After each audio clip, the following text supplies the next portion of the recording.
Hello, Happy New Year and welcome to episode 5 of HibsTalk Extra Time. This week, Craig and I were joined by Joe to discuss the transfer window so far, with a guest appearance from Reindeer Hot Dog to chat about our new Norwegian striker Elias Melkersen. We had a quiz and looked ahead to Celtic on Monday before answering some of your questions. Thanks and enjoy the show.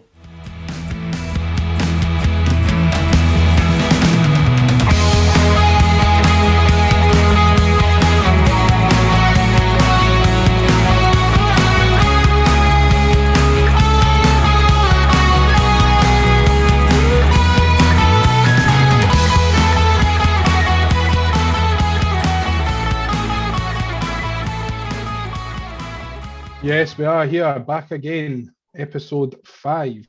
Yes, we are here. Do you know what I mean? Yes, here we are. You've knackered it already. I know. First show of the year, mate. Come on, eh? Listen, mate, new year, same old me. Aye. We're joined today by the Falcon, Baby Joe. How are you getting on? Yeah, not too bad. How are you? Yeah, I'm not bad, mate. Did you have a good new year? That was alright, just quiet. Good to hear, good to hear. So yeah, let's just get right into it, lads. We've been pretty busy already this transfer window. We've got 4 in, if you don't count Dylan Tait and Chris Mueller. So let's just jump right in. We're joined as well by Charlie, the Reindeer Hot Dog, to talk to us a little bit about our man from Norway, Elias Melkersen. To be honest, I'd never heard him before. A couple of days before he signed. So Reindeer Hot Dog, Mr. Charlie, take it away, mate.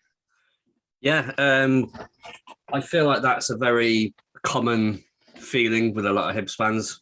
Don't really know who he is, where he's sort of come from. Myself, I've sort of been aware of him for about 18 months, maybe.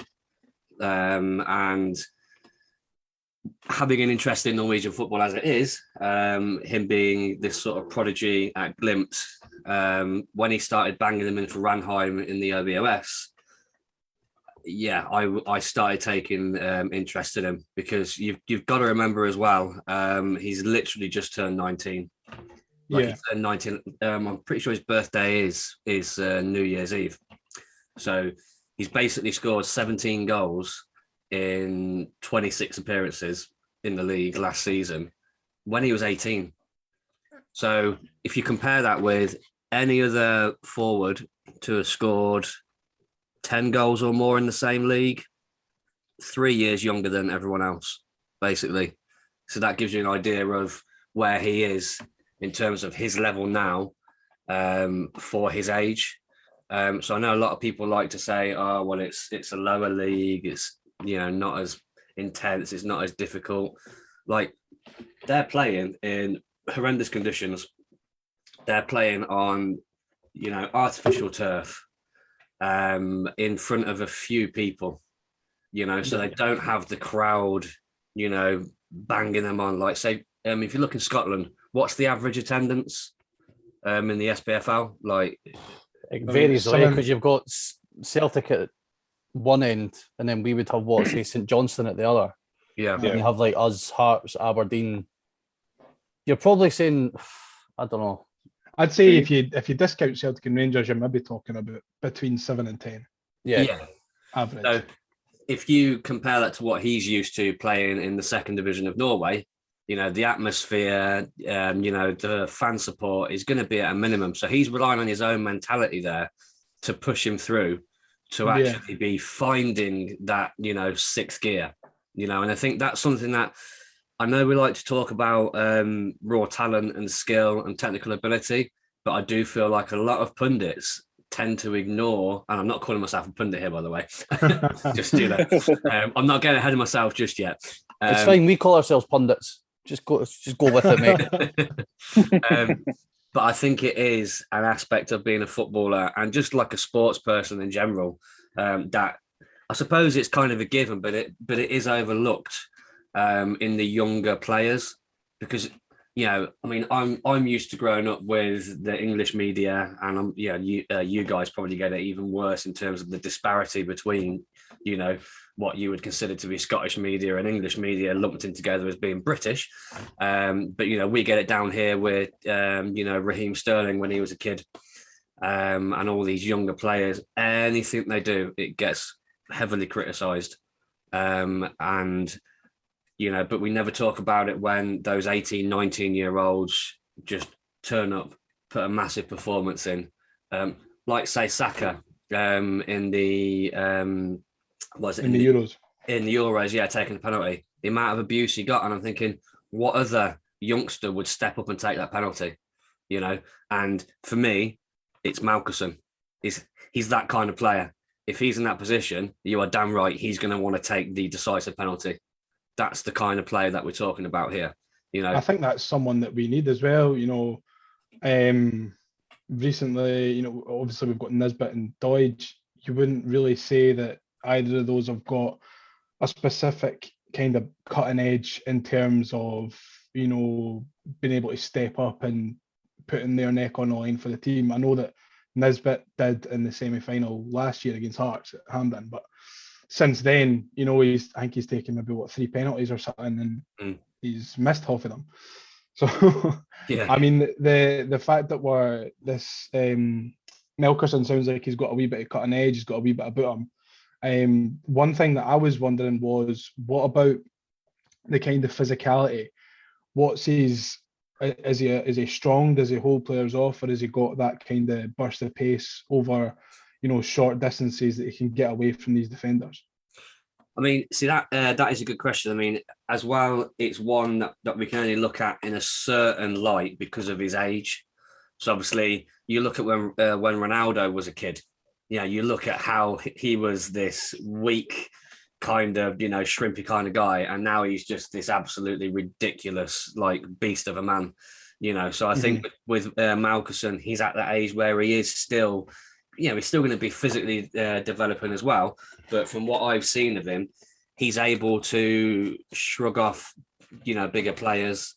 He's able to find a half a yard when he shouldn't really maybe be able to. He's able to pick up the ball and just bong forward with it. So I think the SPFL is going to be a league in which he might have some kind of trouble to begin with. But at the same time, he's, we are talking about the second division in Norway here.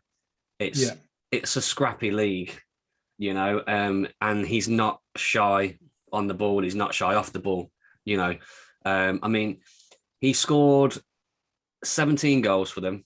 4 of them were penalties. He made 20 starts and 26 appearances overall. That's pretty good. Yeah, a good return. And the thing is, Ranheim almost got relegated, and he is directly responsible for almost a third of their goals in the last league campaign. So he's kept them up. Yeah. So in terms of them needing somebody to lead the line and get the goals for them, he's the man to do it. So if you're looking at it, his scrappiness and his physicality, he is able to go over the line when relied upon. And I think that's one thing that we are going to see in Scotland. Those games against, Motherwell and Hearts and, those against the Huddies. Yeah, like those kind of games. I think he's going to love them. And I would not be surprised if he becomes a cult hero very quickly. I'm not sure how long he'll stay at Hibs for, but I think the time that he's there, he's absolutely going to love it, and he's going to relish scoring as many goals as he can and getting involved as much. So in terms of how strong he is and what's his play style, I think he basically just does whatever he needs to do in any given situation, whether that's playing off the shoulder, like, say, Jamie Vardy sort of style, whether it's getting a bit more combative and, throwing himself around a bit. He's not the biggest guy, but he will make his weight felt. And I think in time, those defences are going to really hate playing against him. Good. That's what we like to hear. Yeah. How is he viewed in Norway, Charlie? Because obviously you've got Haaland, who's like, we obviously played Molde a couple of years ago, just before he went to Salzburg. So I think he didn't play at Easter Road because that's when the deal was agreed. But he was allowed to play in the second leg. And I don't think we'd really heard too much about him before that. And then obviously he's went to Salzburg and done what he'd done and then went on to Dortmund. Has there been any comparisons from like the Norwegian media between the two? Is like, because Haaland's now the trailblazer, if you speak, for this next generation of Norwegian talent. Is Melkersen looked at as someone that could be, Haaland's strike partner for Norway for the next 10 years? Has his name even been brought up in those sort of conversations yet? I mean, it's hard for that to be the case when he's only really done much in the second division in Norway. Yeah. He is seen as a very talented young forward. He's seen as potentially being one of the next big players. I mean, me, myself, I was actually looking forward to seeing him play for Glimt this coming season. And actually what started all this off and why I'm here today is because I actually went back to that tweet that I put out when I said, I'm really looking forward to seeing him play for Glimt. And I saw that he'd gone to Hibs and I was like, okay, maybe it's about Hibs this season then. And I wouldn't be here talking to you right now if I didn't do that, which is quite funny. But yeah, so I think this is kind of, there is a parity between the SPFL and the Elite Syrian, 100%. So, I know a lot of people say, are Hibs that big, all this sort of shite. But to me, personally, I think Hibs they are a bigger club than Glimt, like they just are, they've got better facilities, they've got a better infrastructure. They've got all the necessary, things there, the elements of a football club to develop this guy to the next level. And I think he's in a better position now than he would be if he stayed at Glimt. So in terms of the Norwegian media looking at him, they're thinking, okay, this is the season. This is the season when they're going to see exactly when we're going to see what he can do.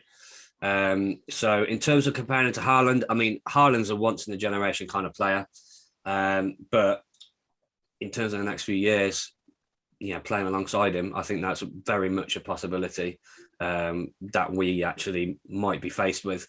And I think Haaland would love the idea of, taking him under his wing and, bringing him up through the ranks. I mean, he's just played a few games for the under-20s and he scored 2 goals in 3 games. And it's against Portugal and Czechia. So, two teams. Yeah, it's not like we're talking the under-20s, San Marino or something, we're talking about 2 well-established, nations in terms of, European football. So he does have that pedigree about him.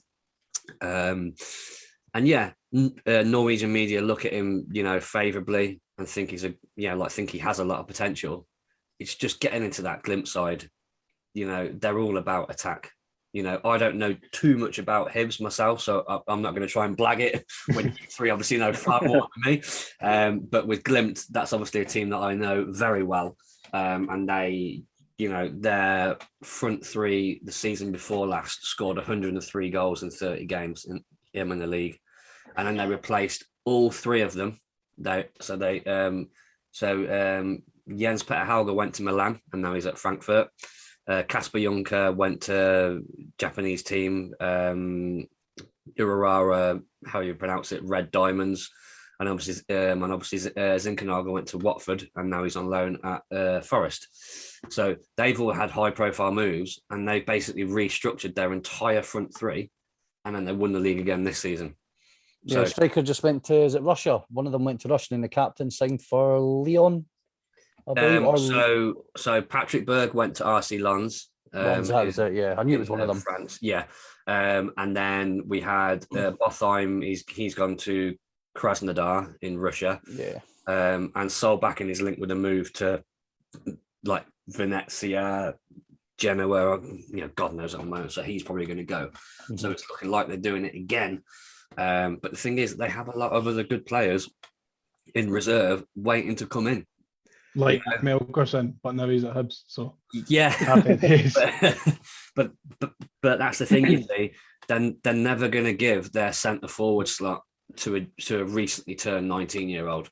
So the only thing that he was ever going to have was cameo performances, maybe cup games, that sort of thing. And this tells you a hell of a lot about him, because he's like, no, that's not good enough. I don't want that. I want to be playing every week. Exactly. And I said this before as well.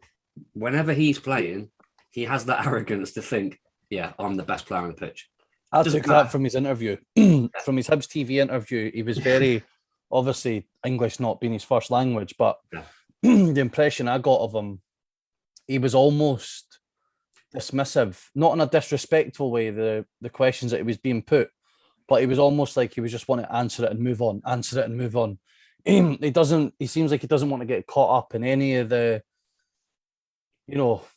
the way that footballers can talk at times, how they can just throw cliches out and sound bites and that. And he's like, so what do you expect of your time at Hibs? Elias, goals. Yeah. Goals and play well for the team. Like, that's what you want to hear. You don't want, we need to build a connection with the fans, and that's for the manager and the captain and all that to speak about.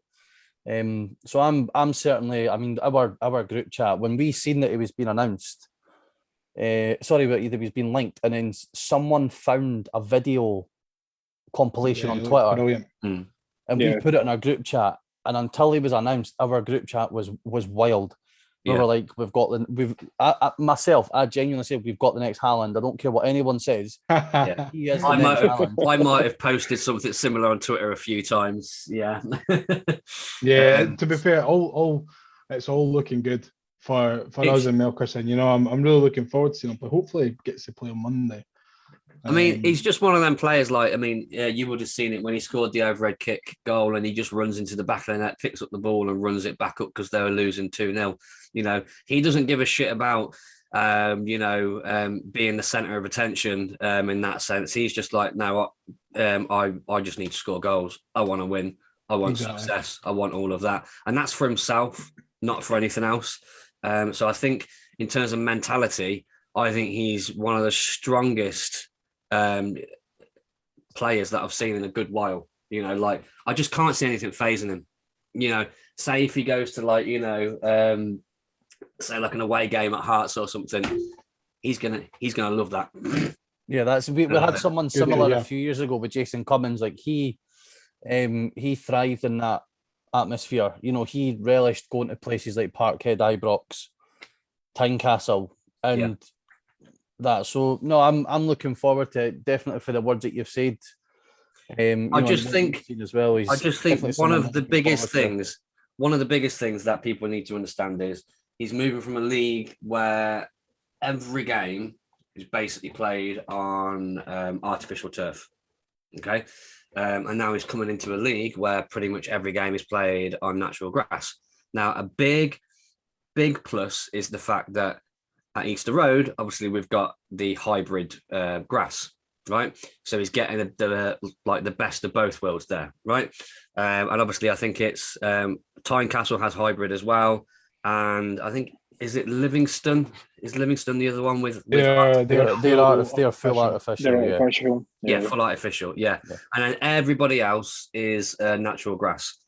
So obviously, we're talking 75% of the league, plays on, actual grass pitches. So I think for him, that's going to be the situation that's going to hold him back the most. He's going to need to find his feet, as it were, actually on these pitches where obviously the pace of the game is going to be different. Running with the ball is different. You'll get some players that absolutely refuse to play on anything other than natural grass. So I think for him, that's going to be a big thing for him to get used to. But that's the main thing for fans to sort of be aware of. Just give him that time to get used to the different surfaces, and hopefully he can kick on pretty quickly. Well, listen, Charlie, thanks so much for coming on. Thanks for having me. It's been a really good insight to not only what we can expect from him, but what the transition is going to be like from Norwegian football to Scottish football. I think a lot of people were maybe a little bit not worried, but maybe a bit sceptical about can he make the transition. But you've put it poetically. It's been brilliant. Honestly, it's been really good to have you on, mate. You're not highly rated by the champions of any league, especially sort of Scandinavian countries, these, there's no mugs out there. Yeah. And if you're highly rated by them, like I've seen the sporting director, who I didn't even realise had worked with our CEO, Ben Kinsell, at Norwich. Yeah. That's how the move came about. And he's basically said if Hibs never came in, we were happy for him to stay and develop him. Yeah. So, and I don't think, you're not a bad footballer if you are part of a football squad. I know he was in the youth team and out on loan, but if you're part of that environment and infrastructure that can go out and leather a Jose Mourinho team 6-1. Exactly. I was just about to say that. I was literally just about to make that point. And actually not get beaten in the return fixture as well. Yeah. So they are unbeaten against Roma. And like you look at, say, Tammy Abraham is worth more than the entire Glimp squad put together. Like that's the kind of levels that we're talking about here. So I do think these players and these teams are massively underrated and underappreciated. And I think we're going to see, the birth of Melkersen outside of Norwegian football at Hibs. I think he is going to show everybody, we really shouldn't be underestimating these players in these lower leagues. So yeah, I'm excited and I'm glad to hear that you guys are. Absolutely, mate. Just hope I'm not completely wrong and haven't, completely misread the situation. Well, we'll get you back on to talk in 6 months' time if it turns out to be shit. Yeah, exactly. Yeah, that's fine. We can do that. Magic. Again, Charlie, thanks for coming on, mate. I appreciate the offer, guys. Great insight. Really good chatting to you guys, and I will. I'll make sure to listen to this cast when it's up and done. Brilliant. Thanks, mate. Yeah. Right, thanks, mate. Speak to you in a bit. Cheers, guys. See ya. Bye. See ya. See you. All right, guys. So moving on, we've got. That was just before we move on. That was cracking, by the way. That was good. Good of Really Charlie good to come in and give us his time. And that's at Reindeer Hot Dog. We'll put on his Twitter. we'll put his details in the tweet when we put the pod out. But no, I enjoyed that. It's nice when you see these people who have like interests and know that they didn't watch Serie A or the League or the Bundesliga. He seems very knowledgeable. More obscure leagues. Yeah, but not even obscure. It's not obscure. It's just broadening your horizons and looking out with the usual ones, eh? And it's lucky that he's he done that and that we're able to get that insight on Melkersen. I'm still not backing down for my Haaland theory though. No, he is. I mean, to be honest, mate, he is going to score us a bucket load of goals and he's going to make us an absolute fortune. Yeah, but brilliant. So moving on, the next one through the door was Ewan Henderson from Celtic, initial 6-month loan, and then a 3.5-year deal or a 2.5-year deal after it. That'll be 3 years, mate, because it'll be full 3 in the 3, summer. Aye. It was effectively a 3.5 because it's a 6-month loan. That's what I meant. But yeah, luckily I went to college with Ewan's brother, Ewan and Liam's brother, Jamie. We're dropping the sauces tonight, eh? Just got a name dropping, eh? We've got the hot dog talking about Melkersen. We've got the family connections with Hendo. I've got some info on Dylan Tait. We're prepped and ready to go tonight. So just before I jump into what Jamie's told me about Ewan, Joe, what was your thoughts on Ewan signing? I think it was an interesting one, especially from Maloney's point of view. Obviously, worked with him in the under-21s at Celtic, so it's obviously a player he knows. I think you'll see that a lot with the signings. Maloney, he'll go to like players he knows from elsewhere. In terms of a signing, I think it's going to be difficult for him to get into the midfield. With there's only going to be really be 2 spots, with Doig and Cadden on the left and right. Yeah, will we see a midfielder leave? Potentially Gogic, but again, he was getting a start anyway. So yeah, no. So just jumping into what Jamie's told me about Ewan. First off, just to clear up the squad number situation, I did speak to Jamie on the day that Ewan was announced, and I said to him, listen, you're going to need to clear this up for me. Why on earth has he chosen number 8 as his squad number? And he says he wanted number 8, but it was obviously taken by Dre Wright. So he said Tait was his next best option because he liked Ronaldinho, and Ronaldinho wore Tait at AC Milan. I'm not believing it. His big brother Liam Henderson's first assist was in the 80th minute I in suppose 2016, so. and But surely you would pick 92. when the photo came out, right, that Hibs put out, it was a Henderson there with 80 with 90 plus 2 in the background. Do not tell me that that's coincidence. I refuse to believe he chose it because he's Ronaldinho. I think it's coincidence. No. Marketing ploy from Hibernian Football Club. Ron the Con is not silly, boys. Just a wee bit on his play style. Jamie said that he's a very hard working and I'll give 100% in terms of position. He can play deeper as a central midfielder, but prefers to play in the number 10. He says he likes to create chances for teammates and is also good from dead ball situations like Liam, who was, if I remember rightly, could whip in a mean free kick, and he scored. I'm sure he scored one. I don't know if he scored more than one. I think he scored one. The one we both remember is the one at home to St Mirren. At home to St Mirren, it was all the way on the far touchline more or less, and he's whipped it in the top corner. He said he's got a good range of passing, clever through balls, likes to find pockets of space, receive the ball in a half turn.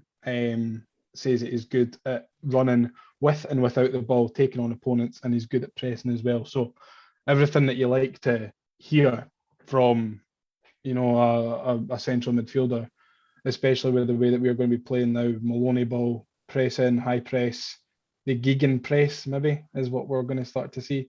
Sounds like he's going to fit right into the system though. He does, but I remember hearing interviews like years ago when Liam Henderson was here, and he always bigged up. And when you read stories about like people that know the Hendersons, like you'll probably know you've probably heard it yourself that Jamie was probably better than the two of them, but he had bad injuries, so but Ewan and even Liam said himself that Ewan was better, and he's been a victim in a way that he's one of these players that just, I don't know why youngsters do it, that they seem to have this really strong belief that no matter who they bring in, regards at Rangers or Celtic, that they'll get a game over them. Yeah. And when you look at the competition he's had over the years, Scott Brown's only just left, Callum McGregor, you're fighting. You're making a run for your own back, really, aren't you? But you're fighting for your own spot. And I know he's had these spells at Ross County and Dunfermline, but maybe like what Liam done. Liam was good for us. He wasn't great. Like if you take away the 2 assists in the final, his loan spell probably wasn't all that memorable. In terms of a lot of standout moments or taking games by the scruff of the neck and pulling us for a goal down or a draw to a win. I don't think that was the kind of player it was. But I think what he's found is that now that he's went out to Italy, he's got a permanent move. He's sort of finding a couple of clubs, but he's now, he's now an established Serie A player. He wouldn't have done that if he'd stayed at Celtic and kept signing contracts and going out on loan. So I'm glad that we've got, and it can only help to have boys in the door that already have an affiliation for the club. I know we don't like to constantly sign, players that have been here before or Hibs fans or that, but with the, we've spoken on, our pod Extra Time and on the, the Monday night pod about how we don't have characters anymore. You're wanting players who Henderson brings one, that, know the club, and 2, love the club. Basically. Yeah, and obviously the fact that his brother done what he done for Hibs, he'll never, because of the way that it was done, Ewan will never match that in terms of legendary status, so to speak. But it's some mark for him to try and go for. Take Hibs to another cup, take us to that next level. I think for me personally, it speaks volumes about the Henderson family that Liam is still so. If you listen to the Hibs TV interview with you, and Liam was very influential in terms of Ewan's next step. I think he said that he had offers from Italy as well, that but he chose to come to Hibs, and I think Liam would probably have been a massive part of that. But I think that family just thinks the best of Hibs. Whenever I've spoke to Jamie, he says that, you know, everyone in that family loves Hibs. I think their dad's a Hibs fan as well, so And their it granddad helps. as well. I remember Liam saying that his granddad used to take him to Easter Road to watch Hibs. Yeah, and I'm delighted to have him here. I've not seen an awful lot of him playing, but when I have seen him playing for Celtic, he scored for Celtic in the Europa scored League. against Betis, aye. Betis, so yeah, he's so no. Do you Good know what I enough mean? for me. Like what we were saying to Charlie about Melkersen, if you're part of that infrastructure, you're not a bad player. Yeah, And Postecoglou, you know, Brendan Rodgers gave him a few games initially. Lennon's played him a few times, and now Postecoglou's given him some minutes as well. You didn't get games at Celtic through pity. Do you know what I mean? no, You of have course. to earn the right to play at those type of clubs with the size and quality of the squads that they've got. Next one through the door, number 2, Harry Clarke. Joe, what was your initial thoughts? I wasn't too happy with the shirt number, to be fair. Yeah, I thought that was a bit odd. I don't know.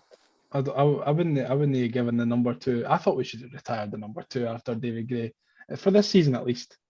Yeah, especially with Harold Lund played as well. Yeah. Well, what was your thoughts on Harry Clarke coming in?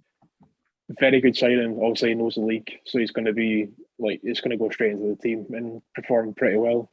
All offense going good. It's fit as well. Very fit. He'll cover for Calvin when he's running up and down the channel. He seemed It's rapid. He seemed. I know rapid for a as well. centre half. For a centre half, he does seem pretty rapid. From what was it? Got three or 4 goals and 3 assists or something. Yeah, in the first half of the season. Like that. Says he wants double figures. seven goal involvements for Ross County is no bad going. And the goal he scored at was it Dens Park with it outside his right peg? Aye. And then he celebrated by shaking his arse. That was quality. throwing it back. Never mind that. We've finally replaced John McGinn's arse. We've got a new arse to admire.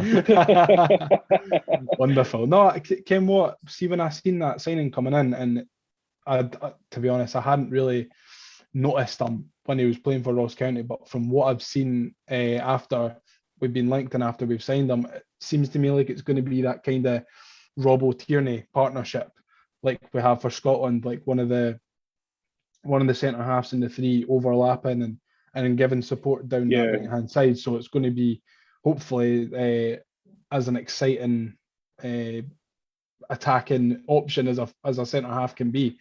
But if he can cover right back as well, you know, that's another good option that we can have. But does this spell the end for Paul McGinn, Joe? I think it does. But I think he was always going to improve on that position because Paul McGinn's never the centre back. I like Paul McGinn in a 3.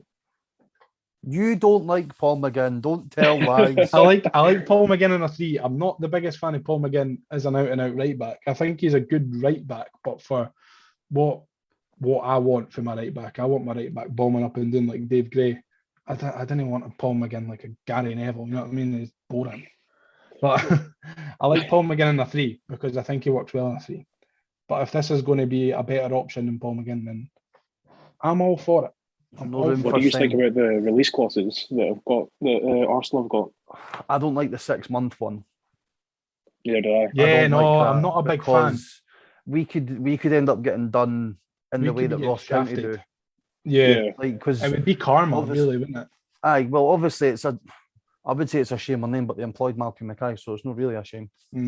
But you know, in terms of, I suppose the break clause in the summer isn't all that bad because it gives us a summer to plan. You know, we're not in the middle of a season. We're no, you know, going for third, try to fight off relegation, make the top 6, go for the cup, blah blah blah. It'll all be done and dusted. Yeah. But if we find ourselves in a position in 12 months' time where, you know, he doesn't have a move set up, then what if a team come in, say, English Championship, like a Sheffield United or someone like that, you know, a mid-table Championship team want to come in on a Bosman and then they say to Arsenal, look, bring him back for Hibs and we'll give you $1 million for him. Yeah, to be fair, one of those things that the more successful he is, the worse it's going to be for Hibs. The the least worse likely it it is that we're going to be able to keep a hold of him. And thing is, right? See if they never had those those break clauses in the summer, and is it in January as well? Yeah, so 6 and Yes, 12 right. months. January 23. So if we never had them and he plays out his skin for the next 6 months and then until January next season, you know, what are the chances that we would have been able to keep him anyway? You know, there's no guarantees that he wouldn't have wanted away, or there wouldn't have been offers from, you know, bigger clubs, whether it be the Old Firm or down south at all. So, you know, that's one thing that you kind of need to keep in your mind. I think Arsenal kind of covering their own backs a little bit. You know, I'd be happy if Hibs loaned one of their players out and then had these kind of break clauses in. They must have I'm putting my Football Manager head on here, but they must have like an extension that they can confirm, because being able to recall him in January next year if his contract finishes summer 23 makes no sense. Yeah, see, unless they see how he does well, they then trigger the clause. So that means that, like I said, like a mid-table championship team or a high-end League One team coming from and say, right, we'll give you 750 grand with X amount if we get promoted, X amount if we hit these markers, etc. But I mean, because realistically, he's not going to go back and play for Arsenal, is he? But the only reason that like he's going to be recalled if he's getting sold. Players like him aren't going to. Do you really stay at a club like Hibs for longer than 18 months to 2 years anyway? No, if you're good enough. No, really. No. I suppose the plus point of him as well is that he'll know Matt Macy really well. So it's it's a familiar face for him to get settled. You know, that's the one thing that when you look at the players that we've bought in, there is a sort of helping hand. Yeah. There for them. You know, you've got Clarke with Macy. You've got Maloney with Bushiri. I think is Bushiri how you pronounce it? Bushiri. You've got Ian Gordon with Chris Mueller. And then you'll have that younger core of Scottish players like Josh Doig, Kyle McGuinness, etc. for Dylan Tait. And we've got and I think Melker Hallberg will probably be able to help Melkersen as well. Liam Henderson played in Norway for Rosenborg. Oh, so there's a link for Ewan and Melkersen to sort of bond with as well. So, you know, I think we've played that quite well in that we've managed to somehow link them all. Definitely. You know, we've not just brought in, we've not just brought in a player like when we brought Hallberg in, and it was like, oh, who's he going to settle? Who's he going to be pals with? Basically, who's he going to be pals with? Who's going to help him get settled? You need to have pals. But talking about links moves us nicely on to the Belgium link, Maloney and Bushiri. Again, another one that I hadn't heard much of or who he was at all until we signed him, basically. Rocky Bushiri, a big, strong centre half. Don't know an awful lot about him, whether he's ball playing, whether he's no nonsense. If he's a Maloney signing, you need to think he's going to have. I think he's going to be ball playing. A bit of Techers, a bit of mine. So yeah, I'm happy enough with the sign. I felt we needed another reinforcement at the back anyway, so I'm happy with it. What about yourself, Joe? I think it's the first thing that Haaland's going to have any real competition, and it's going to be interesting to see what the defence is going to be like going into the Celtic game. Yeah. Obviously, Porteous is still suspended, so Haaland might still be in there. But after the suspension is up, then we'll see. Yeah. I think it's one that strikes me as I've looked at it through quite a few angles. Like, he could be brought in to push Hanlon, as he maybe also been brought in to fill that Nathan Wood spot, you know, to maybe, you know, so it means that we would literally only call him McGregor if he's absolutely needed. Yeah. I feel like we're going to be doing that until he's 50. Could it be, you know, is he going to be another Darnell Johnson, Daniel Boateng type that just doesn't play? I think we need to give Maloney the benefit of the doubt here. This is obviously someone that he knows from the Belgium setup, and someone that he's probably identified himself. So the fact that, I mean, I'm just guessing here, but the fact that if that's the case, then Maloney will probably be wanting to get him played rather than him be a bit part kind of player. I think when he was brought in at Norwich, from what I can gather, he was highly rated, and he's just one of these players that it just hasn't worked out for at Norwich. Yeah. And again, we go back to the you can't be a bad player if you're at X team, but if you're highly sought after for a team that's in the Premiership for every second year, can you be that bad, or more to the point, are you good enough for Hibs? And the answer is probably yeah, you are. Well, looking at he's done a interview with Hibs TV, and he's basically said that he wanted to. It was the CEO that reached out. He explained a bit about the club and the project, and I really liked what he was saying.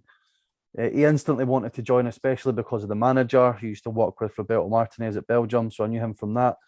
So not only are we going to benefit from the fact that we've got Shaun Maloney in charge, we're benefiting from the fact that Shaun Maloney worked with Roberto Martinez. Yeah, exactly. Yeah. And he's also, he's really good mates with Omionga. I used to play with Stefan at Belgium under 21s, and I know he enjoyed his time here. I also know that we won the Scottish Cup in 2016 and that we're the best team in Edinburgh. Love him already. I've seen that, yeah, I've seen that one. And he's so what can Hibs fans expect of Rocky? The central defender explains, I have pace, I'm quite physical too, but also good on the ball. So is he maybe a replacement for Porteous? Is he maybe get him in for 6 months? Let's not even talk about that. Get him in for 6 months, get him used to it, sign him permanently, and then is that maybe a precursor for Ryan moving on in the summer? Yeah. That'd be why the transfer's agreed there. Yeah. Aye. So Dylan Tait, you've got a wee paragraph about Dylan Tait, Craig, haven't you? Aye. So I reached out to one of my mates who's a big Roth Ravers fan, as Jeff would put them, and just basically asked him for a bit of a breakdown on Dylan Tait and what he can bring to Hibs. So Greg said he's confident and comfortable in the ball. He's got good touch for control and gets his head up to look for a pass. He usually looks for space and asks for the ball more than most his age. He's better when he doesn't overthink it, and so it means he moves the ball quickly. He is good at getting into the box. However, he can occasionally want a touch too many rather than getting the shot away, but he's got a decent finish for a midfielder. He can play from anywhere in front of the back four to in behind the strikers. He'll need to sharpen up over 5 yards as he doesn't have raw pace, although he is good at positioning his body, which helps, so he's got good positional awareness. We'll be able to pick forward passes if there's willing runners, and also that he played with Regan Hendry, who we wanted in the summer as well. He's learned a lot from him, made him a better player. Greg thinks that he'll be a squad player for us, but could develop into a regular, but he is surprised that we took him when we did, because he could have done with a bit longer to develop.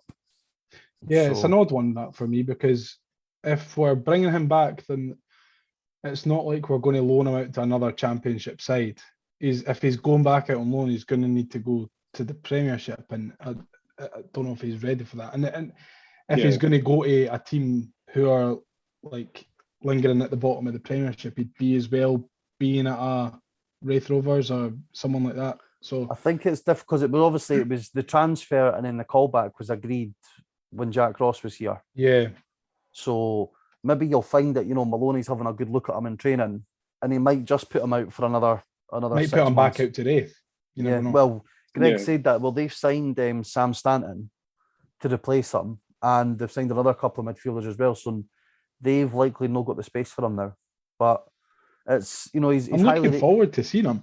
Billy loves him to death. So he must be good on Football Manager then. He is decent at Football Manager. Aye. Are you excited, Joe? Aye, for that description though, he sounds a bit like a different type of player to Newell. But we've seen Newell and JDH, they've been struggling to work together in midfield, so we'll see how that partnership works together. If he gets a start or some minutes. Yeah, I mean, I've not seen anything about him, but from what I'm picturing in my head, he sounds like a hard worker, someone who's going to be all about the gaff, and then he's got that killer instinct. Yeah. So I mean, I could be completely making that up. That's gone off absolutely no information whatsoever, no minutes watching. I'm the worst guy to be talking about players coming in. I care nothing about anyone. I've not seen anyone play. I've seen Melkersen score a overhead kick once. No, but yeah, I'm excited to watch him. Another player I'm excited to watch is Chris Mueller, who we might get to see him on Monday. I don't want to talk too much about him because I'm going to get a stiffy, and I could be here all night talking about the Money Badger. But so. Brilliant. Mate, he's getting footies with owls on the high street. Like, he's the man. He is the man. We have in across the signings, we've got Harry Clarke, who just seems like an absolute geezer.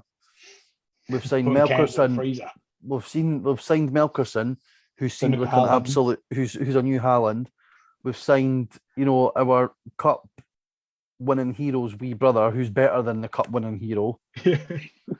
We've signed, another centre half, and we've also got, the real American. And Dylan Tait. Dylan Tait. So we've got it all. We've got the young Scottish talent, we've got the hard English talent, and then we've got the killer Scandinavian. Killer in front of goal. I must clear up, not killer in any other context whatsoever. No, he's not a Marcos Alonso. But we'll not go down that route. Oh, yeah, so obviously with players coming in January, there's always the fear of your prized assets leaving.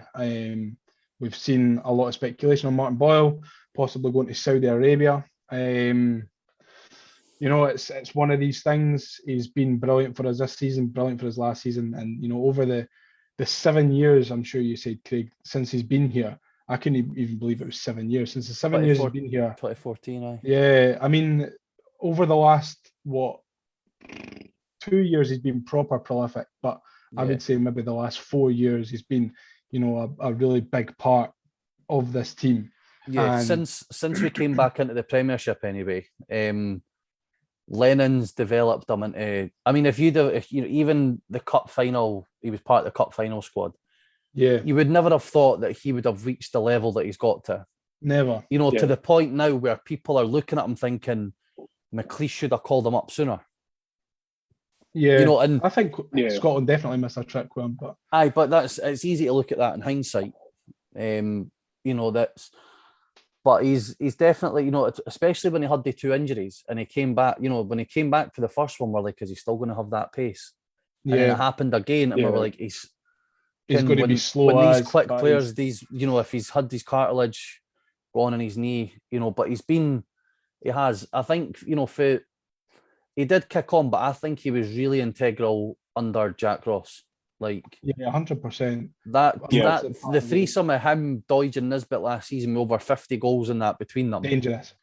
Was just dangerous. And I know I've kind of read a lot of stuff today about Hibs need to, Martin Boyle's gone nowhere if Hibs didn't, if they didn't cough up the money. And I agree with that to a certain extent, but I think that Hibs need to reward him for. Yeah, I think so. I think Hibs need to look at that and go, of course we should get. I mean, if they're willing to pay him $1 million a year, they can give us $3 million for him. Like, I think I think the conversation starts and ends with a handshake at $3 million. Personally, I think so. There's others out there that would argue that he's worth more. And how do you put a price on your most influential player? But he's 29 this year. His value's only going to go down. Yeah, this is his last big payday. Exactly. I mean, mate, to go for. I mean, I've seen he's effectively, if he's getting 30 grand a week tax free, right, in Saudi, that is akin to being given a 60 grand a week contract in the UK. Can you grudge him that, Joe? No, I don't think so. For what he's done for us, could you grudge him his big money move to Saudi Arabia? It's not like he's going to Rangers. It's not like he's going to Celtic. It's not like he's going to a team that can hurt us. He's going to a team in Saudi Arabia to get his money, to look after his family. For me, he's been a brilliant servant to the club. He's scored 63 goals in 264 games, most of them coming. He scored 24 goals in 2021 alone. So, I can't grudge him. It's a big move. I would take it personally. So, we can't sit here and say that he doesn't deserve it, because he absolutely does. That's true. I think because football's such a short career, it's going to be very hard for him to turn down. Whether it does or not, and whether Hibs can afford it, to lose him for 2 or 3 million is a different story. I've said before that if he did go to Celtic, it could be 5-7 million for me, but that's 100%. Yeah, you're paying the rivals premium though, and Celtic are never ever going to pay that. They're going to sign that Jota for 6 million, and they're not going to splash any more money. No, especially to Hibs. The thing is, like with Martin Boyle as well, they talk about loyalty. Hibs need to be loyal to Martin because we stuck by him through his injuries. But he signed that new contract to get rid of the release clause to get Hibs more money. To get Hibs more money. And it's a Jason Cummins situation, really, isn't it? Yeah. When Jason Cummins signed the new deal and we promised to sell him. Aye. I think there's surely got to be. I think there's a difference, because Cummins was at the other end of his career where he's looking to take that next step. Boyle's not going to develop anymore. No, he would be at this. I think this is his peak. He's at his peak as a football player right now. Yeah, definitely. And, for the signings that we've already made, could we take that 3 million and reinvest that? I possibly think we could. At this stage in the window, it's definitely possible, because we'd rather lose him now than in 2 weeks' time. Aye, exactly. And we've become so reliant on Martin Boyle as well over the last 6 months, especially, that maybe is it time for Martin to move on so we can let other players cut? Is that maybe what Nisbet needs to get his? Does Nisbet need to be that focal point? Does he need to be looked at? Because in the beginning he was, and then when Boyle took off, that's when Nisbet dipped. So me personally, if I was Hibs, I would be looking to not encourage the move, of course, because Hibs will not want to lose him. No one wants to lose him. He's not.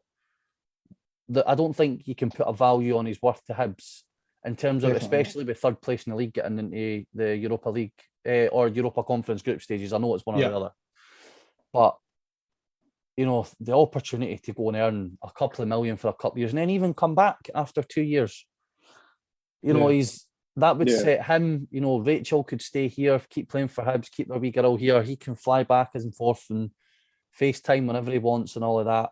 And then, or even because if he's over that side of the world, maybe then he'll end up in Australia. Yeah, easier to get to. He's an Australian citizen now. He can get his wife and child in there. I just think that the money that would be on offer for him as an individual is nothing that we can offer him. Oh no, his life. I mean, if you listen to the figures at Hibs, we're saying that he's on 6 or 7 a week at Hibs now, which is still a lot of money, especially for Hibs. But getting offered 30 upwards of 30 grand a week. You can't turn it. I think the general consensus from Hibs fans is in their right mind would turn that money down. If I got offered quadruple my wages to move jobs, I wouldn't even hand in my notice. I'd be exactly. You know what I mean? I think the general consensus for Hibs fans, especially certainly for me, is that would be gutted to lose him, but you can't grumble. You can't grudge it. We would all do exactly the same.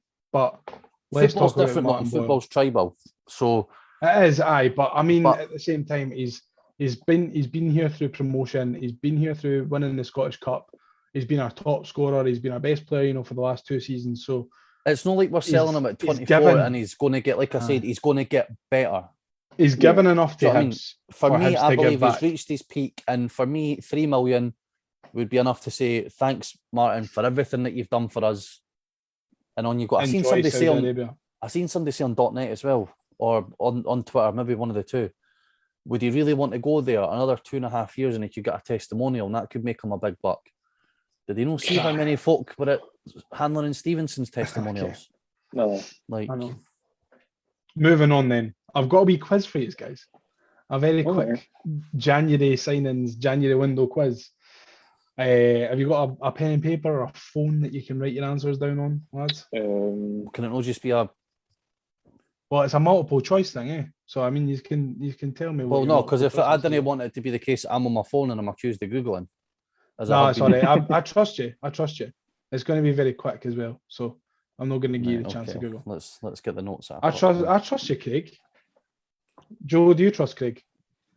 Not at all, but well, I mean, maybe you should. I trust Stephen you as well. There we go. Just I'll show you, so it's there. Yeah, I can confirm as the independent adjudicator that Craig has his notes open on his phone. I'll even angle it so you can still see it, but you can't see my answer. And Joe, are you going for the classic paper and pen?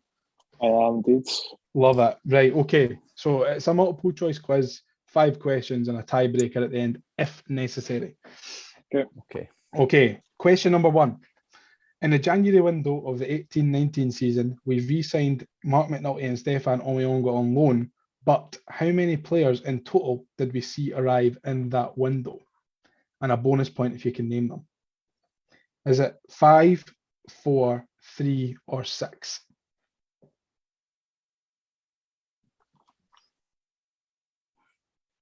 Still on it, just so you can see. Nice one. Next question, number 2. Greg Docherty. Moving on quick. Aye. Well, we've got other things to talk about, can't we? Number 2.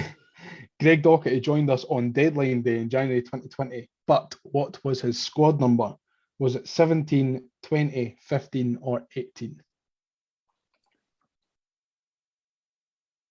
Oh, come on, Craig. I've got that one. I'm going back for the first one. Do you need a couple of minutes? No, did he sign? No, he never signed in the January. Right, we'll move on. Question 3. Josh Vela left Hibs in the same window, but where was his destination? Was it Macclesfield, Shrewsbury, Wycombe, or AFC Wimbledon?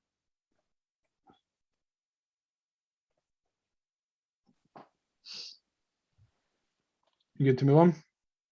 Right. Question 4. Which of these Hibernian January signings has the largest accumulation of transfer fees according to Transfermarket.com? Is it A, Ricardo Vaz Tait, B, Roy O'Donovan, C, Adam Bogdan, or D, Fraser Fivey? Wait, the most cumulative transfer fees. The most accumulated transfer fees. So the most, like... Go through the names again. So it's A, Ricardo Vaz Tait, mm-hmm. B, Roy O'Donovan, mm-hmm. C, Adam Bogdan, mm-hmm. or D, Fraser Fivey.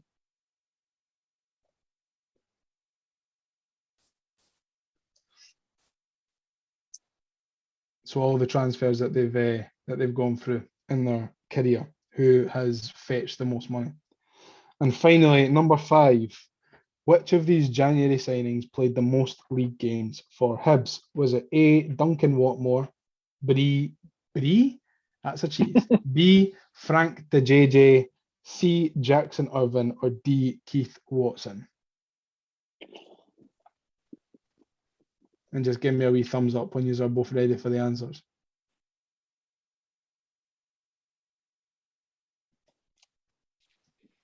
You ready, Craig? Oh, he's thinking. That's his thinking face. He's muted as well a bit. Oh, there we go. No. Here we go. Answers time. So, question 1, what have you got? 6. So, I've gone 6 as well, but I'm trying to... You've gone 6? Yeah, I'm trying to go through the names. Well, you are both wrong. Really? 5. 5. And do you want me to go through the names for you? So I've got McNulty, Omiyonga, mm-hmm. Ryan Gold, mm-hmm. Darnell Johnson. Yep. And that's all I got. Aaron Jackson, that was the last one. Nope. Jackson was this summer. It's Stefan Omiyonga, Mark McNulty, Ryan Gold, Darnell Johnson, and Gail Bigaramana. Oh, how can I forget him? We also did sign Jonathan Spector in the second half of the season, but that was in March. Yeah. It's a trick question. It's a trick question, guys, basically. Number 2, Greg Docherty joined us on deadline day 2020, but what was his squad number? 15. It was 15. Point for both of you. Well done, guys. Really proud of you. Number 3, where was Josh Vela's destination after he left Hibs? The Shrews. Shrewsbury. Shrewsbury, correct. Number 4, which of the Hibs January signings has accumulated the largest amount of transfer fees? Who did you go for? I went for Vaz Tait. I went Bogdan. Yeah, you are both wrong again. The correct answer is Fraser Fivey, £572,000. Bogdan actually accumulated. Bogdan accumulated £0. £0 in transfer fees. I thought West Ham bought Vaz Tait for $1 million. 540 according to Transfermarket. And number 5, which of these January signings has played the most league games for Hibs? I said Jackson Irvine. I said the same. Jackson Irvine is correct. So it goes to tiebreaker. Dun, dun, dun. Here we go. So how many career goals, and it's whoever's closest to the pin wins. How many career goals has ex-Hibs, Rangers and Aberdeen January signing Florian Camberry have? Career goals. Jesus. Career goals in all comps. Oh. I'll say 44. 44. Joe? 64. Oh, Craig, your crown has been lifted off your head and put on to Joseph's. It's 73. Well done, Joe. Fantastic 73. effort. Have you got anyone to thank for your win? No, not really, mate. Oh, well, you can thank me if you want for giving you the platform. Not a chance. For the shite quiz. Anyway, thanks for playing. We'll move on quickly for the last 5-10 minutes or so for a quick preview towards the Celtic game. How he is feeling about it, first and foremost. Well, given that we're 5 days out, 6 days out, because it's what day is it today? It's Tuesday. Tuesday. Obviously, things could still happen in and out transfer wise. Could get injuries in training, but no, it's good. It's good that the season's coming back. Football's coming back. Fans as well. Yeah, it seems to have came round really quickly. Obviously, we brought the break forward on after the Boxing Day games, Boxing Day win away at Dundee United. Yeah. So it'll be interesting. We'd spoken amongst ourselves about, with the way that the games were coming thick and fast, that Maloney never had a chance to really get them on the training park. But I think were the players back on the 2nd of January? On the 2nd or the 3rd? So we'll have had a full 2 weeks before the Celtic game. To work with him, and he's got these players. He got Melkersen, Clarke, Henderson in at the start. Nice and early, yeah. I know Henderson. Although Henderson won't be able to play, but he's ineligible. But no, it's good. I'm excited for it. It's a good. You could argue that the toughest games out with the typical Celtic Rangers Hearts would be Aberdeen, Dundee United, one at home and one away. Yeah. And we got 6 points out of those 2 games. You can only be happy with it. Although I've got down here, it's his first Old Firm test as a manager. Do you trust in Maloney Ball to go there and get a result for us, Joe? I think so. It's going to be a really open game, though. So it's going to be whoever scores first, I think. I think it'll be an entertaining game as well. Celtic, as we've seen at the Cup final. 2 good brands of football, I think, will be played. And as we've seen at Easter Road in the league game, Celtic, when they want to turn it on, they can be almost unstoppable. I mean, that first half at Easter Road, they could have had a cricket score if they wanted it. Yeah. I actually especially if they get that game, if they've got Kyogo back fit as well. Aye, I said during that game as well. Exactly. Aye, they've raided the J League, haven't they? So, and they've done their business early as well. I don't know if we'll see much more incomings from Celtic or from Hibs anyway. But I think they're signing an Australian centre mid. The boy who had the Puskas nomination, who flipped the ball over his head. He's at Birmingham. He was at Birmingham on loan. But Postecoglou's getting in players that he knows. Yeah, like Maloney, I suppose. Maloney's bringing in players that he knows, as yeah. well, or that I've got. It's not like it's a scout going and watching the player. somewhere along the line, like I've mentioned already, with our signings, there's a prior connection, or there's been there's somewhere where they fit into the jigsaw. So, no, it will be. They obviously need to sort of come out all guns blazing with trying to catch Rangers at the top, but so do we though, because we're chasing for third. So I think it's going to be a really open, expansive game, an entertaining game. I think it's going to be, Maloney's got us playing good football. Postecoglou's got Celtic playing good football. Did the new signings start, Joe? Bushiri probably will. I imagine Melkersen might. Depends on how he feels about Nisbet, to be fair. I think Nisbet might struggle to get in the team if Melkersen starts against Celtic.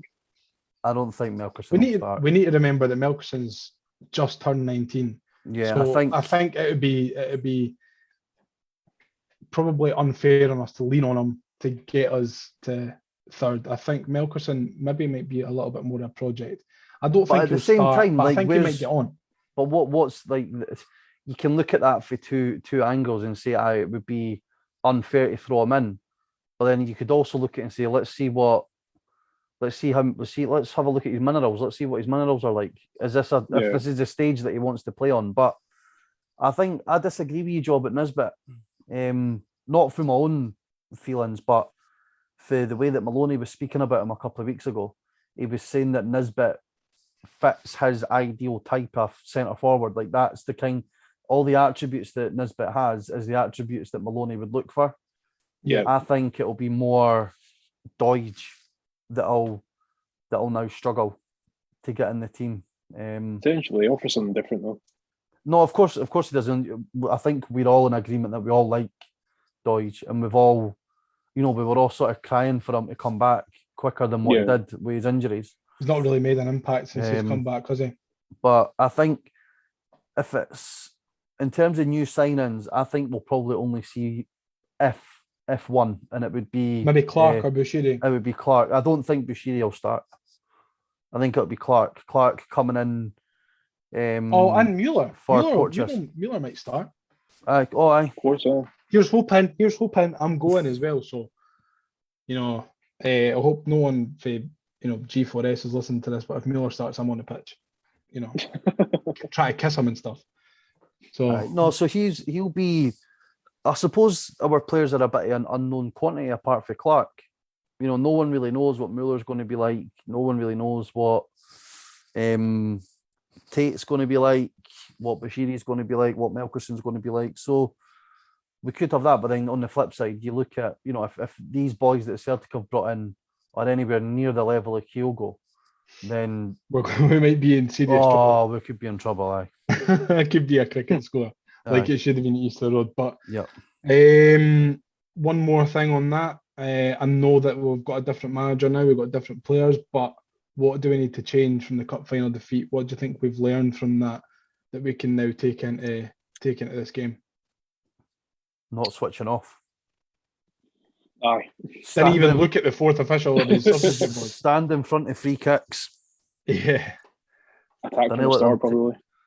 Don't let them take free kicks. I thought the way we contained them at the final was all right. On reflect, I know we were kind of messaging at half time, being like, cup final, this is shambolic, this is embarrassing, blah blah blah. And then on reflection, you think we've done the right thing. They never really cut us open too much. Yeah, no, you're almost right. The worst thing that we done was score, because it then caused them to be more forceful. And then obviously we still had our chances, but that was probably the best performance we've had against Celtic. And that, I know Jack Ross was out at that point, but that Jack Ross era, so to speak. Yeah, definitely. So just quickly, score predictions, Joe. 2-1 Hibs. Why not? Go on, you, Craig. 3-0 Hibs. Yeah, I'm going to go 2-0 to Hibs. Mueller scoring them both, and then whipping his top off and hanging it round, and then throwing it to me in the away end. I'll go, thanks, Chris. Thanks for that, man. But anyway, listen, lads, it's been lovely to talk to you. Did you get some questions in? I have got questions in, although we're running very quickly out of time. I'm sure we can Oh, let's fit some in. Since we love Let's you, fit our listener questions in. to Come fair on. listeners, I'm very sorry because we'll do it quick fire. Right. Callum asks, how do you expect the new players to be integrated into the team in the next few games? Who starts? Who needs to work their way into the team? We've kind of covered that. Yeah. We think Clarke might be the I think Clarke start. comes in straight away. Clarke comes in straight away. I'd like to think Mueller comes in. Yeah, Mueller's been here for a couple of months now, so he'll definitely be fit enough to jump right in. Joe, next one. Alan asks, who else could be signed from Norway? Should have put that to the hot dog. I know there's only one answer here, Joe. Haaland.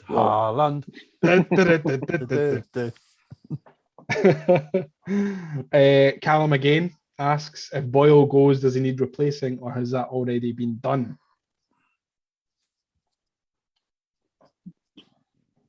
It's hard to say. That's a difficult one, isn't it? Because we've added a winger, we've added a striker, so the goals might be replaced, but you've also got attacking intent be replaced?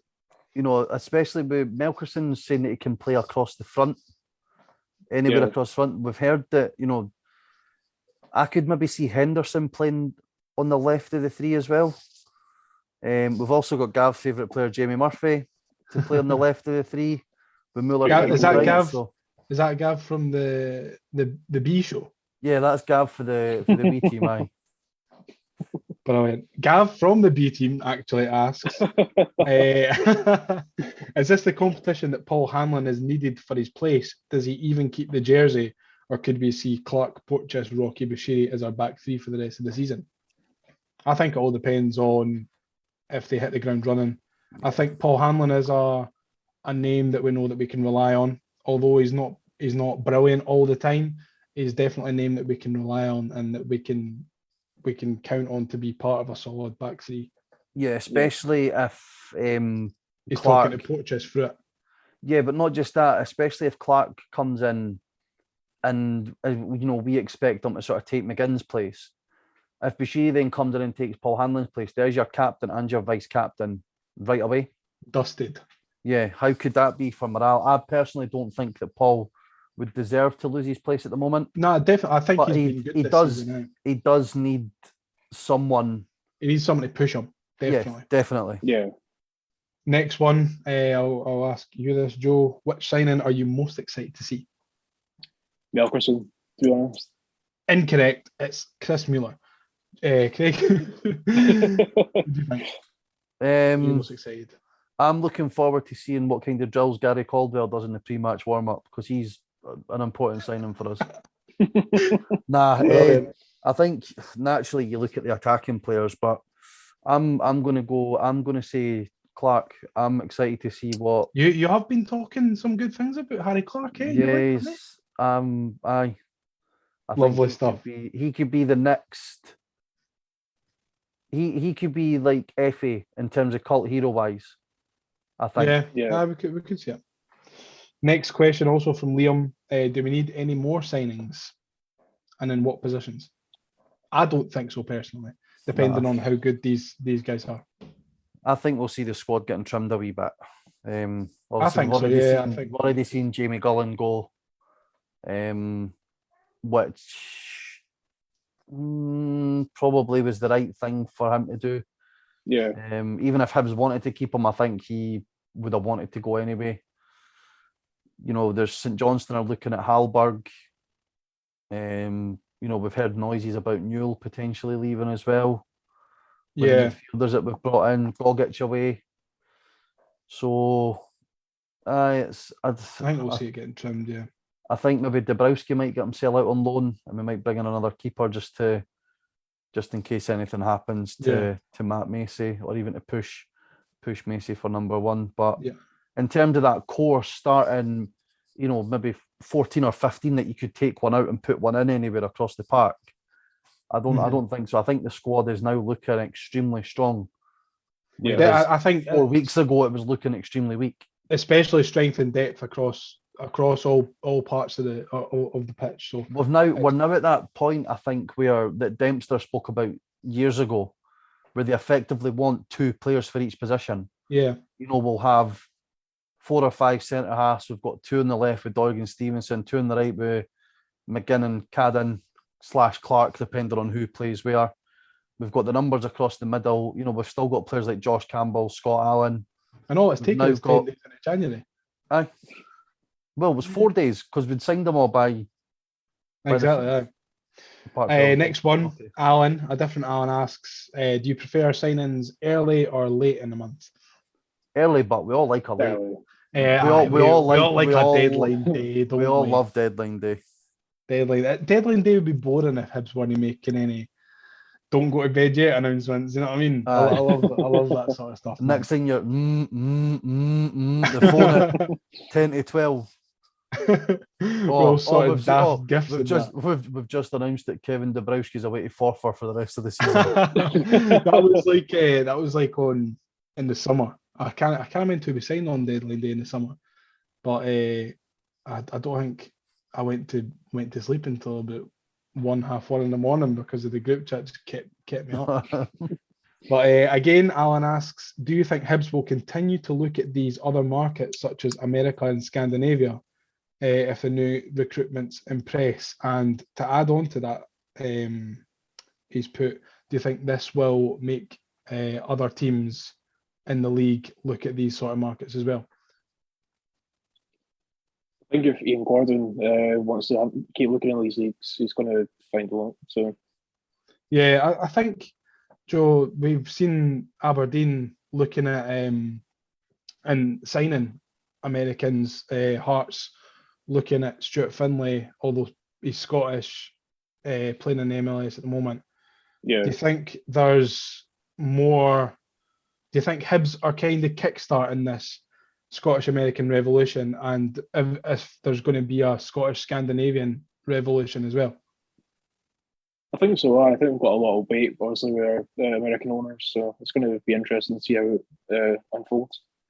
Do you think that's the only reason, really, why we've dipped into that American market is because of Ron Gordon and having Ian Gordon out in the USA looking at these players? I'd love to say we scouted them on our own, but it probably is just the connections that they've got. Probably. Mueller's probably someone's mate for the club. And last question I'll ask you is both from Ian Russell. If Hanlon's place is up for grabs, who does the armband go to? Porteous. Porteous, Craig? Yeah. I think so, aye. Porteous. I think it's the natural step. I mean, I know Newell got it under Gray, which I didn't agree with. I wasn't too sure why. He must be, loud in training. I think Porteous or Boyle. Yeah, give it to Boyle. Give him the armband. Make him give stay. It Boyle till the end of the season. That's worth $29,000 a week. Yeah, listen, lads, we'll wrap it up now. Thanks so much for coming on. It's been a little bit of a longer episode tonight. It's the first one of 2022, so I hope if you have lasted this long that you've enjoyed it. And, I never last this long. You're telling me, young man. But listen, no, it's been great to talk to you again. Again, a big thank you to Charlie, Reindeer Hot Dog, for coming on. We'll link his socials in the social posts. But yeah, so have you got anything planned for the rest of the night, boys? Get the pod downloaded and listened, converted, and sent back to you for fixing. Brilliant. Joe? I just need to get dinner. No, I'm going to have my dinner as well. You having a bowl of Guinness? That's what I'm having. He's having a bowl of cornflakes with a can of Guinness poured over the top of it. All right, mate. So am I. Don't worry about it. You're not on this train alone anymore, Joe. I'm in the carriage with you, my man. Brilliant. Right, boys. It's been good chatting to you, and I will see you, Craig, next week, and I'll see you, Joe. I don't know when, but I'll see you at some point. Right, see you later, boys. Cheers, mate. Cheers.